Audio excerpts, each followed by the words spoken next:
Oke guys, nama gue Zulfan. Kali ini gue akan memberitahu kalian tentang program apotek dan klinik 4.0 dari Inspirasi Bis. Jadi di video kali ini kita akan menjelaskan program apotek dan klinik. Nah, program apotek dan klinik ini cocok banget untuk usaha farmasi kalian. Oke, penjelasan lebih lanjutnya akan dijelaskan oleh Mas Heri. Yuk kita samperin orangnya.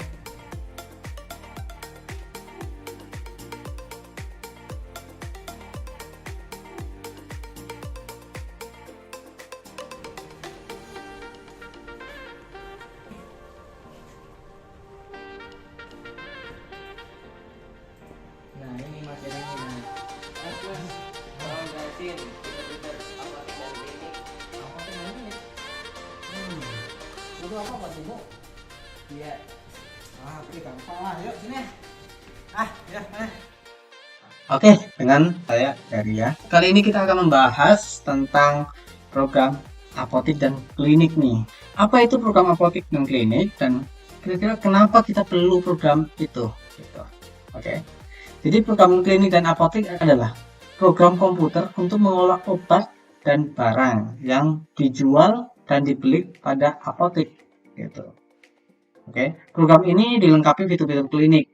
Nah, berobat dari pendaftaran pasien, diagnosa dokter, dan pembayaran klinik.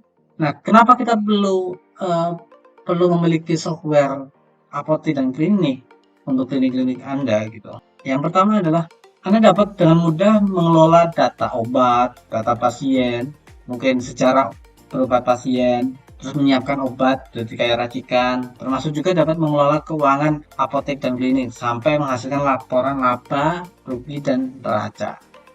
Nah, saat kita membuka pertama program apotek dan klinik dengan menu login sebagai admin, ini login sebagai admin, maka tampilan menunya seperti ini.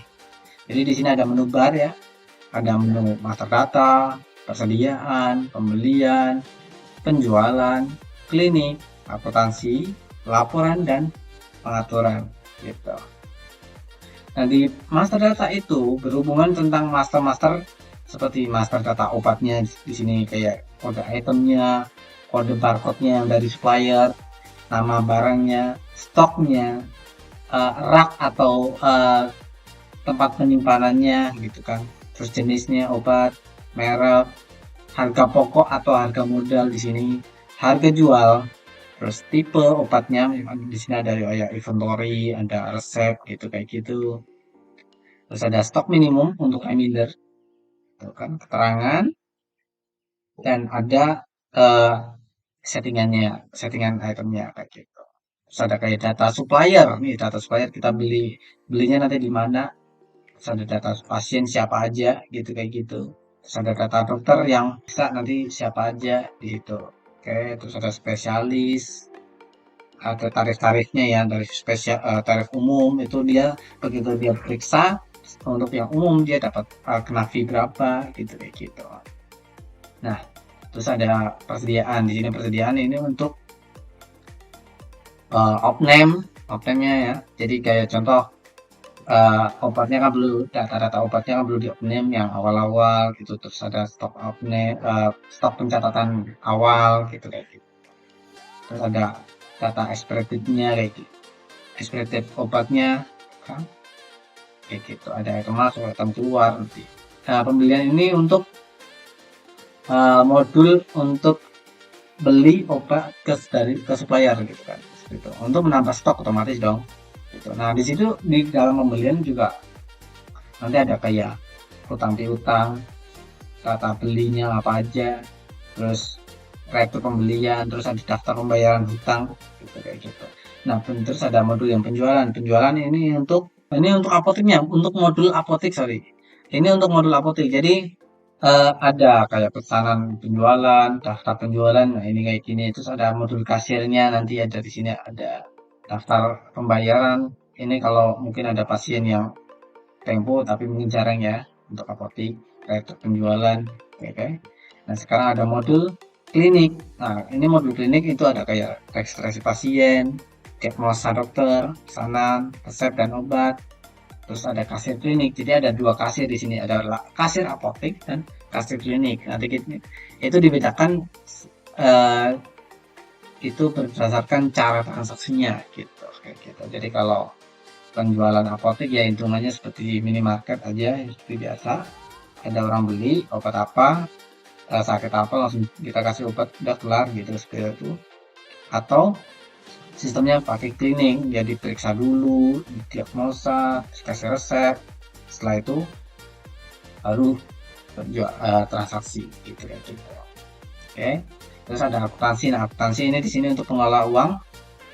Ada kas masuk, kas keluar, kas transfer, gitu kayak gitu. Terus ada biasanya ada kayak apa ya namanya ya, buku besar di sini ada, nanti ada laporan buku besar ya. Kita buat ngecek kayak cash flow-nya di situ ada apa aja kayak gitu. Oke. Nah, kita coba cara di sini ada beberapa item di sini ya. Anggapnya kita coba beberapa demo untuk coba cara untuk transaksi penjualan gitu. Nah, penjualan ini tuh maksudnya di sini untuk apoteknya. Nah, cara transaksi apoteknya biasa-biasa pencet kasir di sini. Kita tambah ya. Nah, di sini kita ketik biasa obatnya apa. Contoh bisa diketik enter. Nah, untuk kata kuncinya maksudnya di sini itu manggilnya bisa dari kode barcode-nya atau kode itemnya atau nama barangnya aja gitu kayak gitu. Jadi contoh kita amoxicillin nih 3 piece atau 2 biji 3 piece gitu. Terus ada barangnya lagi yang mana Neuralgin ada 1 box, jarang beli ada 1 box kayak 10 piece gitu, tambah kayak gitu. Nah di sini nanti ada totalnya, pajak ada nggak gitu kan. Kalau include ya berarti kita harus masukin pajaknya di sini, atau exclude contoh di sini ada 11% gitu kayak gini. Atau kalau jadi 1.500 ini udah termasuk pajak, nah, itu kalau include. Kalau exclude berarti di sini 11%, jadi harga belum termasuk pajak, maksudnya exclude kayak gitu. Oke. Nah setelah itu kita klik bayar atau tombol IND di keyboard gitu kan. Nah ini kita masukin total tunainya. Contoh ada 100.000 gitu kan. Di sini ada kembalian, kita bisa simpan dan cetak gitu. Maka nanti stok akan keluar kayak gitu. Oke. Nah ini untuk transaksi kayak gitu, simpelnya kayak gitu aja. Nah sekarang ada yang klinik juga nih. Kalau klinik dia ada step-stepnya. Contoh di sini ada registrasi pasien. Di sini ada, kita klik di sini pasiennya siapa. Oh, kalau ternyata saya mau bikin pasien sendiri nih, kita tambah aja nama saya Eri gitu, umur, tanggal lahir atau apa gitu, kita bisa masukin tanggal lahirnya berapa gitu kan, pas gitu contoh kayak gitu. Terus ada kita grup pelanggannya dia kayak general aja gitu kan, nanti ada ya kalau ada gitu, mungkin ada biasanya ada general, ada mungkin ada yang resep, ini biasanya apotek itu kayak gitu. Limit diutang ya kalau boleh gitu biasanya ya. Terus ada kalau jika pengen diisi NPWP juga kok bisa ini, karena mungkin nanti ada laporannya, nanti kalau kebutuhan NPWP bisa masukkan, wajib masukin di sini. Tapi kalau nggak usah ya kalau nggak ada ya nggak usah, simpan si Eri di sini. Oke ya.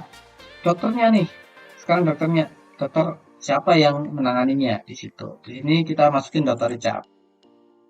Oke, kita simpan. Oke, nah saat disimpan dia dapat nomor urut 1 untuk hari ini ya. Jadi nomor urut ini akan reset tiap hari per dokter. Jadi kalau contoh nanti ada dokter Ari atau apa, itu balik ke 1 lagi. Jadi Richard tetap 1, si Ari juga 1 lagi gitu kayak gitu. Jadi masing-masing. Oke, dan ini bisa dicetak. Nah, dicetak itu dapat nomor antrian. Oke. Di sini cetaknya pakai menggunakan mini printer, jadi nggak bisa di preview ya. Oke ya. Setelah dia dapat nomor antrian nomor 1, maka kita di bagian dokter itu kita bisa masukin ada komputer lagi, atau mungkin bisa dimasukin di kasir juga sama bisa. Jadi di sini ada namanya diagnosa dokter. Di diagnosa dokter ini si pasien pertama kita pilih dulu Dan si pasien itu kan dia kan punya keluhan lah hitungannya, mungkin sakit perut, pusing atau apa gitu kan, pusing gitu, mual gitu kayak gitu.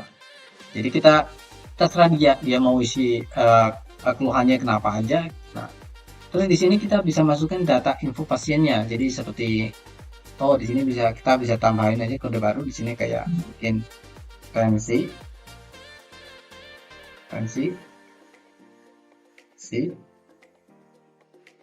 terus mungkin di sini ada suhu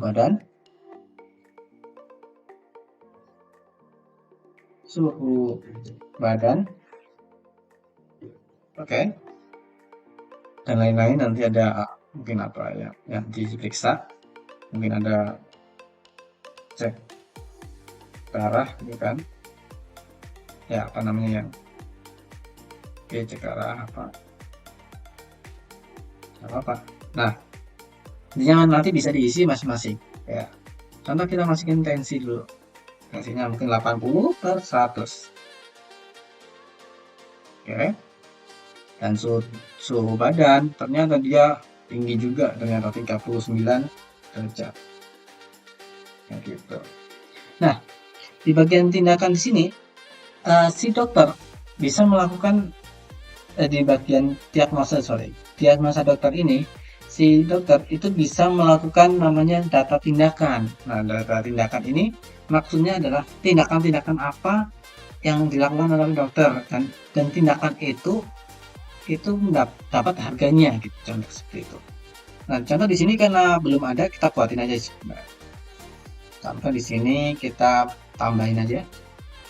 Nah, di sini kita ada resepnya ya. Nah, kita masukin pakai tindakan aja dulu. Nah, T01. Nah, tindakan suntik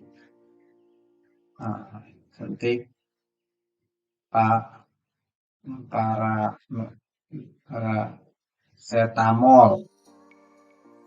Gambar kayak gitu. Nah, jenisnya ya udah strep aja nggak apa-apa.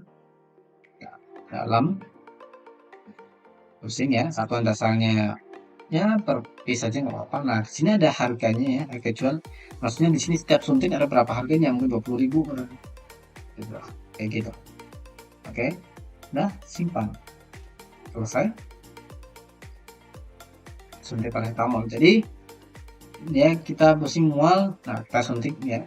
Nah, ini udah nyarutnya apa, demam gitu kan, kayak gitu. Udah diagnosa, analisa penyakitnya bisa dimasukin di sini. Nah, mungkin tindakan yang lain, mungkin ada selain suntik, mungkin ada apa gitu, kita bisa masukin aja di bawahnya nanti. Oke, setelah itu disimpan. Oke. Nah, setelah simpan di sini, setelah disuntik, biasanya kan dokter juga ngasih resep, ya kan? Nah, resep itu kita masukin aja di sini, pesanan atau resep obat. Nah, di sini kita pilih pasiennya, si RI tadi. Oke, obatnya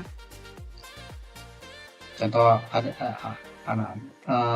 Neuralgin di sini, jangan box, sorry. Nah, di sini maksudnya multisatuan ya. Nah, kita kasih aja 12. Terus ada beberapa kontratinox ini kita ngasal aja ya. Tapi intinya oke. Nah, di sini ada obat-obatnya apa aja ya. Ada bisnya, ada 3 amoxicillin ya, kalau apa ada 96. Oke, kayak gitu. Si R ini dapat pasien sekian. Nah, oke.